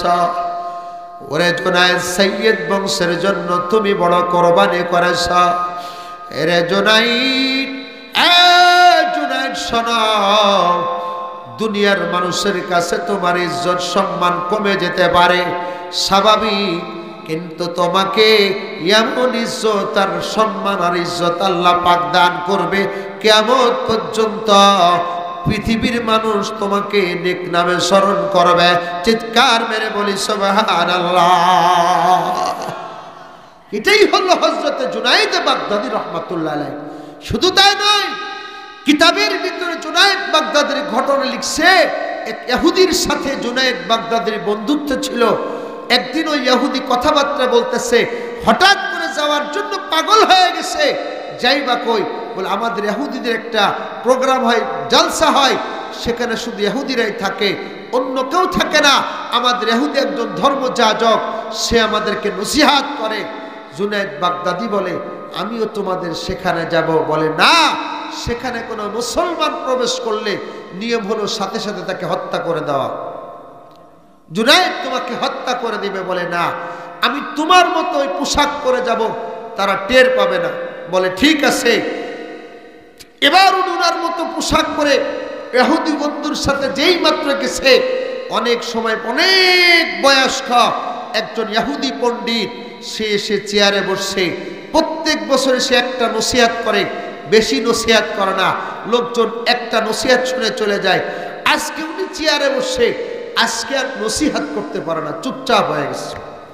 কষ্ট আপনাদের? আজকে উনি আর নসিহত করতে পারে না। সবাই বলে, হুজুর আপনি নসিহত করেন না কেন? নসিহত করেন। বলে না, আমার নসিহত আসতেছে না, এখানে একজন মুসলমান প্রবেশ করেছে। আল্লাহু আকবার বলেন। আমার নসিহত আসতেছে, এখানে মুসলমান প্রবেশ করেছে। সবাই বলে, হুজুর বলেন কে? তাকে আমরা এখনই হত্যা করে ফেলি। বলে না, সে সাধারণ কেউ নয়, তাকে তোমরা হত্যা করতে পারবা? আমার কাছে আসতে তো বলে, হুজুর কে? কয়, ওই যে হুজুর বসে রয়েছে। জুনায়েদ বাগদাদী রাহমাতুল্লাহ আলাইহিকে ধরে নিয়ে গেছে। নেওয়ার পরে ইহুদি পণ্ডিত জিজ্ঞেস করে, জুনায়েদ, আমি তোমাকে কয়েকটা প্রশ্ন করব, তুমি জবাব দিতে পারবে? বলে, অবশ্যই পারবো ইনশাআল্লাহ। বলে, তাহলে দাও। জুনায়েদ বাগদাদী বলে, পণ্ডিত, যে জিজ্ঞাসা করে সে দামি না যাকে জিজ্ঞাসা করে সে দামি? বলে, যাকে জিজ্ঞাসা করে সে উস্তাদ, সে দামি। তাহলে আপনি চেয়ার থেকে নামেন, আমার চেয়ারে দেন। আল্লাহু আকবার কইলে না? আপনি আমার কাছে জানতে চাচ্ছেন, আপনি আমার ছাত্র, আমি উস্তাদ, আপনার চেয়ারটা ছাড়েন। আল্লাহু আকবার। জুনায়েদ বাগদাদীর জন্য চেয়ারটা ছেড়ে দিয়েছে। জোরে বলে সুবহানাল্লাহ। এবার জিজ্ঞেস করে, জুনায়েদ বলো, তোমরা বলো যে জান্নাত, তোমরা জান্নাতে যাইবা, জান্নাতের ভিতর খাবা, পান করবা, আবার পায়খানা করবা না, এটা আবার কেমন কথা? যে খাওয়া দাওয়া করবা, পায়খানা করবা না, এটা আবার কেমন কথা? 1 নম্বর প্রশ্ন। 2 নম্বর প্রশ্ন, তোমরা বলো যে জান্নাতের ভিতরে 1 নম্বর প্রশ্ন, উনি প্রশ্নের জবাব দিয়ে দিলেন। সুবহানাল্লাহ যারা বলেন। বলে, পাত্রী শুনেন, আপনি বলেছেন 1 নম্বর প্রশ্ন, জান্নাতের ভিতরে বসবাস করব, কিন্তু জান্নাতের ভিতরে খাবার দাবার করার পরে বাথরুম নাই, এটা কিভাবে সম্ভব? বলে, সম্ভব। বলে, কিভাবে সম্ভব? বলে, দেখেন না, মাতৃগর্ভের ভিতরে আপনিও ছিলেন, আমিও ছিলাম, মাতৃগর্ভের ভিতরে মায়ের নল দিয়া আমরা খাইছি, কিন্তু আমাদের মাতৃগর্ভের ভিতরে পায়খানা করার প্রয়োজন হয় নাই। সুবহানাল্লাহ জোরে কর। এভাবে 3টি প্রশ্ন করেছে, সাথে সাথে জুনায়েদ বাগদাদী প্রশ্নের জবাব দিয়েছে। জোরে বলেন সুবহানাল্লাহ, আল্লাহু আকবার। এবার জুনায়েদ বাগদাদী বলে, এ পাদ্রী, তোমার কাছে আমার একটা প্রশ্ন আছে। বলে, কি প্রশ্ন? বলে, তুমি জবাব দাও তো, জান্নাতের দরজার ভিতরে কি লেখা আছে? এবার আর পাদ্রী জবাব দেয় না। ইহুদির এই মজলিসের ভিতরে যারা ছিল সবাই বলে, ঠিক আছে, আপনি বলেন কি লেখা ছিল? বলে, যদি আমি এটা বলি তাহলে তোমরা কি সেটা মেনে নিবে কিনা? বলে, আমরা মেনে নিব। তখন সাথে সাথে ইহুদি বলে, জান্নাতের গেটের ভিতরে লেখা আছে, লা ইলাহা ইল্লাল্লাহু মুহাম্মাদুর রাসূলুল্লাহ সাল্লাল্লাহু আলাইহি ওয়াসাল্লাম। সাথে সাথে সমস্ত ইহুদিরা এক বাক্যে কলেমা পড়ে মুসলমান হয়ে গেল। জোরে কান সুবহানাল্লাহ। এটাই সেই জুনায়েদ বাগদাদী রাহমাতুল্লাহ আলাইহি। জুনায়েদ বাগদাদী বুড়িকে বলে, বুড়িমা, আমি যদি আগে মারা যাই, আমি জবাব দিয়ে দিব, আল্লাহর কি কারিশমা হুকুম। জুনায়েদ বাগদাদী রাহমাতুল্লাহি আলাইহি কিছুদিন পর ইন্তেকাল করলেন। ইন্তেকালের আগে উনি উনার মুরিদদেরকে বলে গেছে, শোনো, আমাকে গোসল করাবা, কাফন পরিধান করাইবা, আর আমার লাশকে জানাজার নামাজ পড়ানোর পরে কবরে নেওয়ার আগে ওই বুড়িমার বাড়ির কাছে আমার লাশটা একটু নিয়ে যাইবা। ভাইরা আমার, দোস্ত বাবারা, এবার জুনায়েদ বাগদাদী রাহমাতুল্লাহ আলাইহি,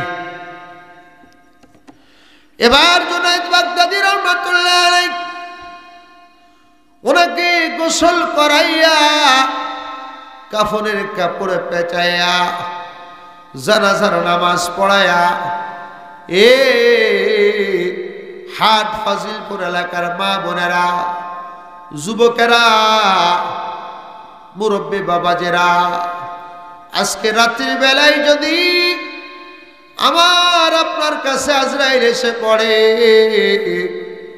তাহলে রাতের বেলায় এই লোকজনকে ডেকে আমাকে আপনাকে ওই ঘরের ভিতরে 1 মুহূর্তের জন্য রাখবে না। ঘর থেকে লাশটাকে ধরাধরি করিয়া বারান্দার ভিতরে রাখা দেবে। রাতের বেলায় ঘুমাইছিলাম তোশকের ওপরে, লেপ, তারপরে কম্বল দিয়া কত আরামের সাথে বালিশ দিয়া ঘুমাইছিলাম। খালি হায়াতটা বের হয়ে গেছে, জানটা বের হয়ে গেছে। এখন আমার আপনার লাশটাকে ঘরের বাইর করে দিবে, বালিশ দিবে না, কম্বল দিবে না, লেপ দিবে না, তোশক দিবে না, খালি মাটির উপরে সামান্য পুরাতন চাটার উপরে শোয়া রাখবে, আর ময়লা আবর্জনা এরকম ভাবে পুরাতন একটা কাপড় অথবা বিছনার চাদর দিয়ে আমাকে আপনাকে ঢেকে রাখবে, ঠিক না? ভাইরা আমার, দোস্ত বাবারা, এবার যখন সকালবেলা হবে,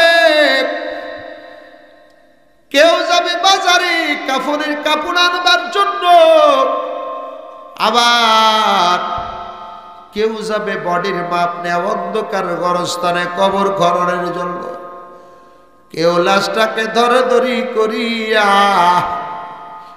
লাশটাকে ধরাধরি করিয়া কেউ যাবে গোসল দেওয়ার জন্য, গরম পানি করিয়া বরুণ পাতা দিয়া গরম পানি করে মশারি টানাইয়া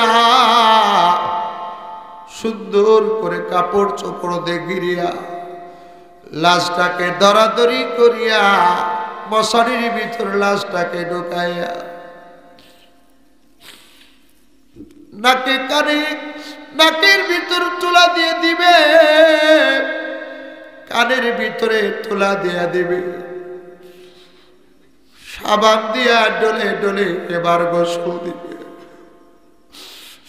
শরীরের ভিতরে যদি গেঞ্জি থাকে, পায়জামা থাকে, শরীরের ভিতরে পাঞ্জাবি থাকে, একটা বেলেট দিয়া পাঞ্জাবি গেঞ্জি লুঙ্গি প্যান্ট শার্ট গুলো কেটে কেটে খুলে ফেলবে, সব কিছু খুলে একটা বিছানার চাদর বা কাপড় দিয়ে ঢাকিয়া ডান কাঁধে পাড়ি দিবে, বাম পাশে পাড়ি দিবে,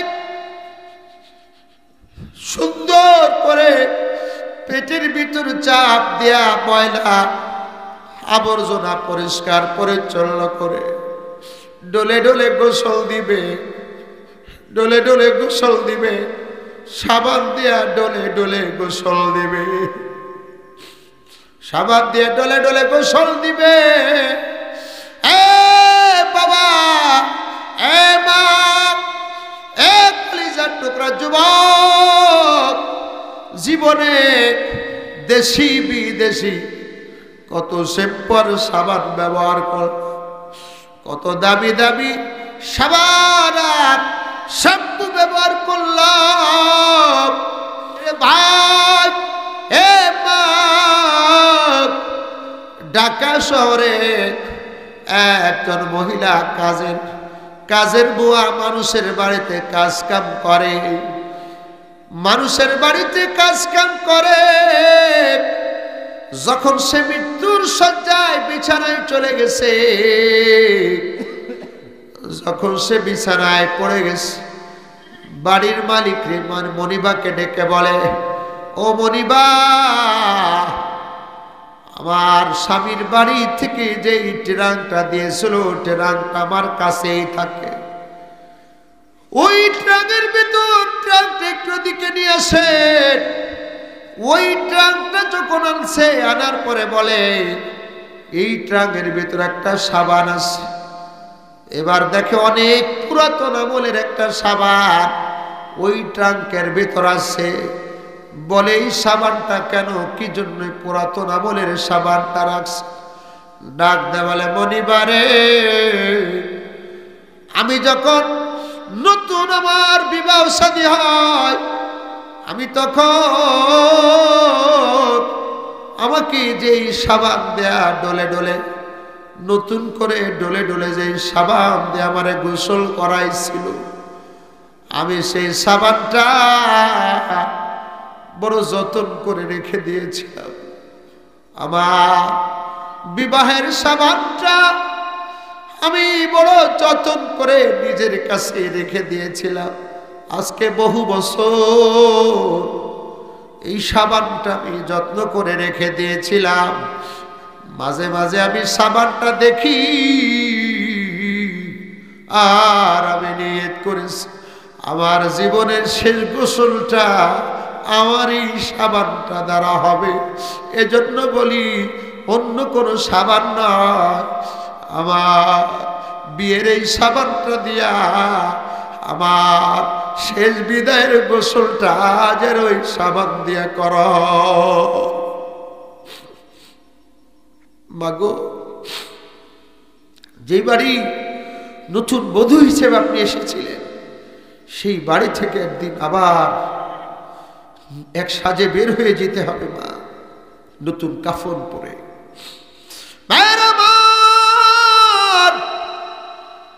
এবার গোসল দেওয়ার পর 3 টুকরা কাপড়ের কাপড়ে পেঁচাইয়া টান টান করে বাঁধন দেয়া দেবে। আমার এই মসজিদের খাটিয়া কখন জানি আমাদের কার ঘরের দরজার সামনে দাঁড়ায়,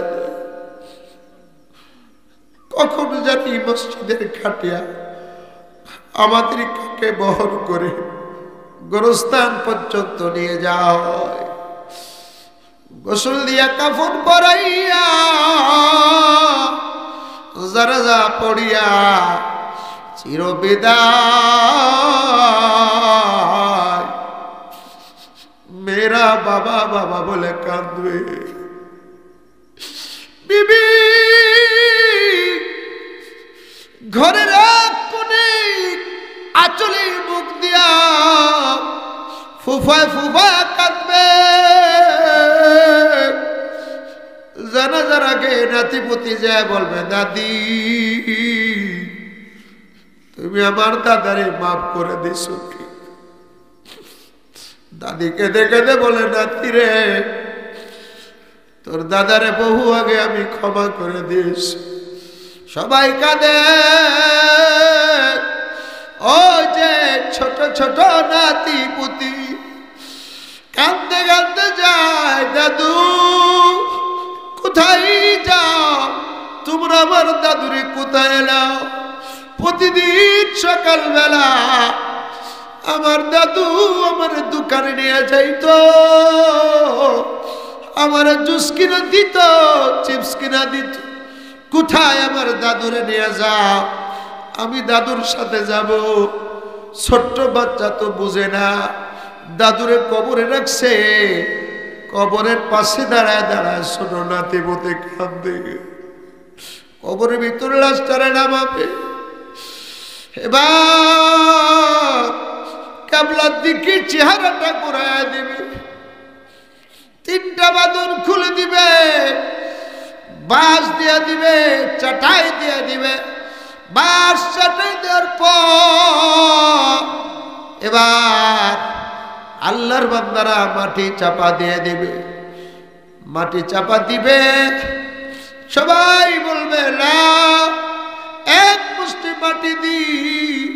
মিনা খালাকনাকুম ওয়া ফিহা নুঈদুকুম ওয়া মিনহা নুখরিজুকুম তারাতান উখরা। মাটি দিয়া সবাই যার যার মতো করে বিদায় হয়ে যাবে।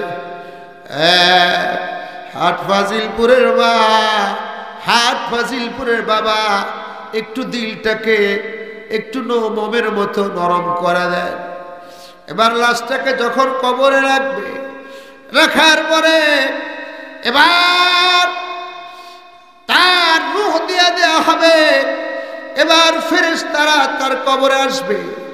কবরে ফেরেশতারা রূহ দেওয়ার পরে আমাকে আপনাকে কবরের ভিতরে বসানো হবে। বসানোর পরে জিজ্ঞাসা করবে, বলো আমার রব্বুকে, তোমার রবকে। আমার দিনুকে, তোমার দিন কি। আমার নবীকে, তোমার নবী কি, নবীকে।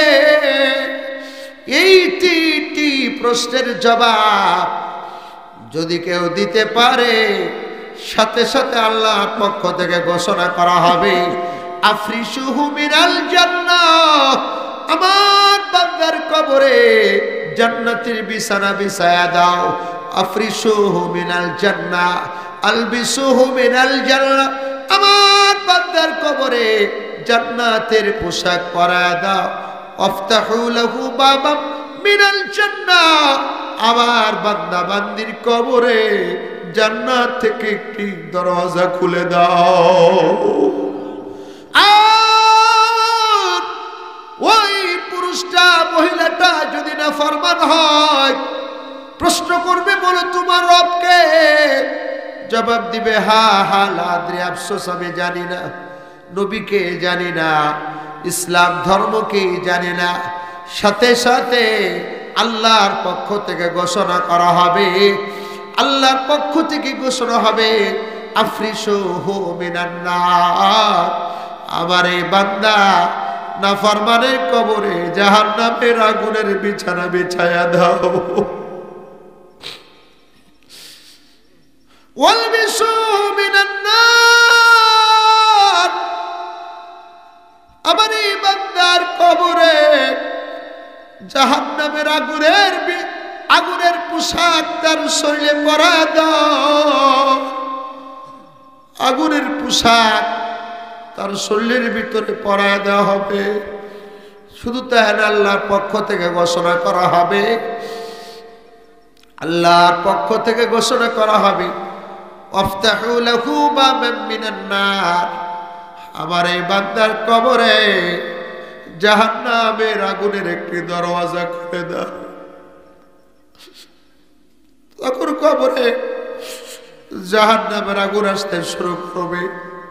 এই জন্য আপনাদের হাতে পায়ে ধরে বলি, আপনাদের হাতে পায়ে ধরে আজকে বলে গেলাম, 5 ওয়াক্ত নামাজ পড়বেন, ইবাদত বন্দেগী করবেন, নামাজ কাজা দিবেন না, মা বাবাকে কষ্ট দিবেন না, মুখের ভিতরে দাড়িটা রাখবেন, মুখের ভিতরে আর ছড়ি লাগাবেন না, খুল লাগাবেন না। মা বোন যারা আছে তাদেরকে অনুরোধ করে বলা যায়, স্বামীর খেদমত করবেন আর স্বামীকে কাঁদায়েন না। শাশুড় শ্বশুর শাশুড়ির খেদমত করবেন, সেবা করবেন, পর্দা পশিদের সাথে চলবেন, রমজানের রোজা রাখবেন, 5 ওয়াক্ত নামাজ পড়বেন, স্বামীর খেদমত করবেন আর স্বামীর খেদমত করবেন, লজ্জাস্থানের হেফাজত করবেন। আল্লাহর নবী বলেন, এ মায়ের জাতি, নারীর জাতি, ফালতাদখুলু মিন আবওয়াবিল জান্নাতি 7, জান্নাতের 8টা দরজা, যেই দরজা ইচ্ছা সেই দরজা দিয়ে আপনি জান্নাতে প্রবেশ করতে পারবেন।